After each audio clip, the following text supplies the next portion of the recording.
coming to the stage. Please give it up, girl power, Betsy Schuller.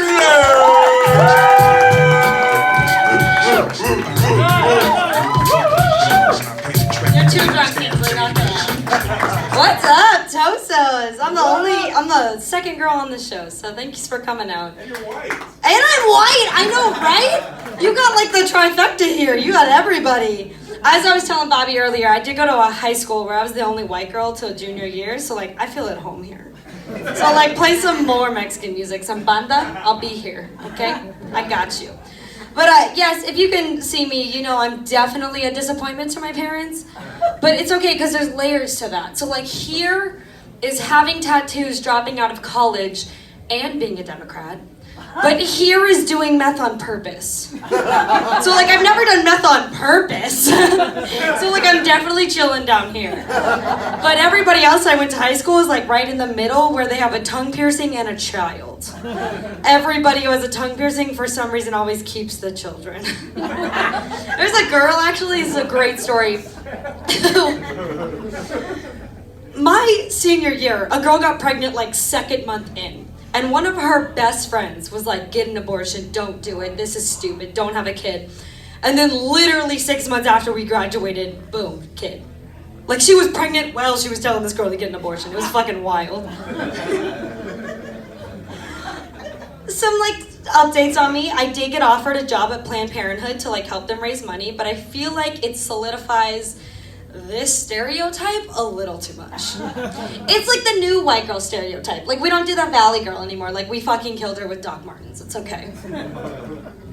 Does anybody ever wonder, like you know how like some rescue dogs get like a little nervous when you pick up shoes?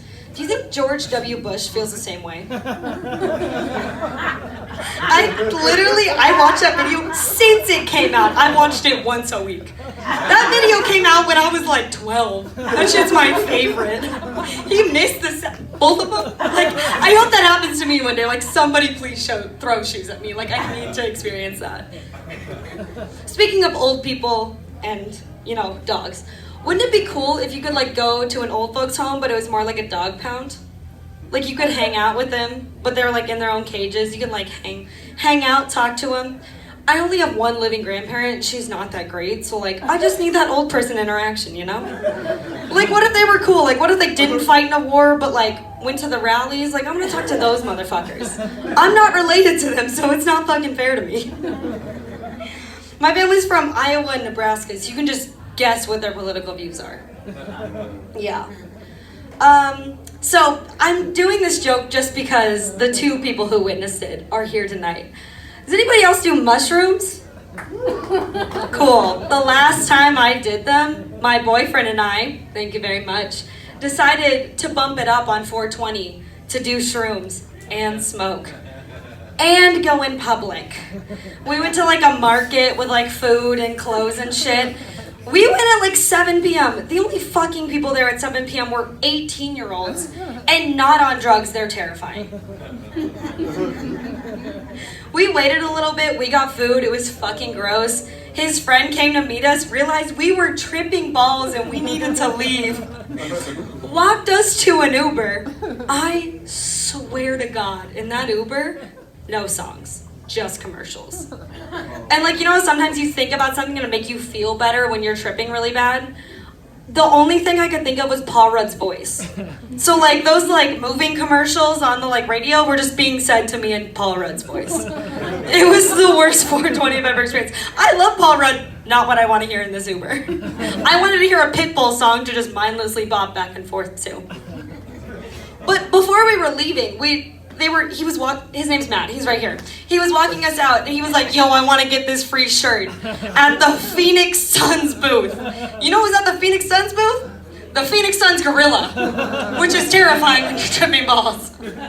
So we get home, totally forgetting that his roommate is having his entire fucking family over because 420 was the day before Easter this year. We walked in, the first thing I heard was a child screaming.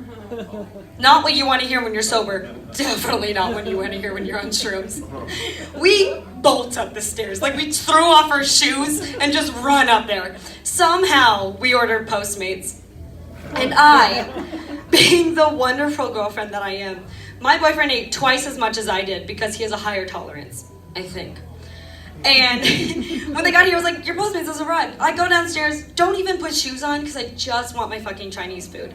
And I'm thinking the lady's gonna be right there, just like right in front of the condo. She's not. She calls me. It's an elderly woman. And I had to be Magellan on mushrooms for 15 minutes trying to explain to her where we lived. She didn't understand First Street and First Avenue. I was like, bitch, go west. I literally stood in the middle of Maryland just like, you're gonna see me if you're going west, I promise. This bitch damn near hit me. I don't care. I got my cheese puffs. That's all I wanted. And we go upstairs, we eat it, we're watching Seinfeld. I think we have to do mushrooms again. Because that time, not great. Just FYI, the time before that, even worse than the first time. I stared at myself, college freshman, in my dorm room. Stared at myself in a mirror and cried for 3.5 hours. Because my mushroom guide was hiding under my bed from a monster that didn't exist. So I was having a mental breakdown looking in a mirror. Worst decision ever. Thank you so much, Tosos. I hope you guys have a wonderful Friday night. Please get your high ass up here. Run around in circles.